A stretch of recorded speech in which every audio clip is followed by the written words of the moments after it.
Dünən necə oldusa düşdün yadıma. Heyfsəndim qabağıma baxıb getdim yoluma. Gözlərim doldu o anda, görəsən neynir dedim telefon nömrə baxa-baxa. Dünən necə oldusa düşdün yadıma. Heyfsəndim qabağıma baxıb getdim yoluma. Gözlərim doldu o anda, görəsən neynir dedim telefon nömrənə baxa-baxa.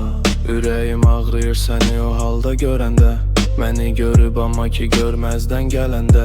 İçim parçalanır sənlə göz gözə gələndə. Məni sevdinmi görəsən bircə dəfədə.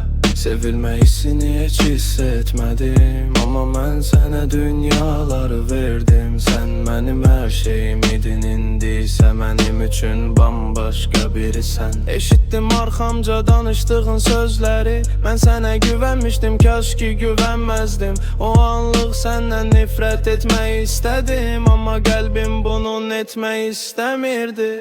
Gözlərinə baxan kimi yalan dediyini bilirdim. Mənə elə baxırdın ki nə istədiyini bilirdim. Mənim üzümü güldürəcək sözlər deyirdin. Sözün düzün deyim, məni sevmədiyini bilirdim.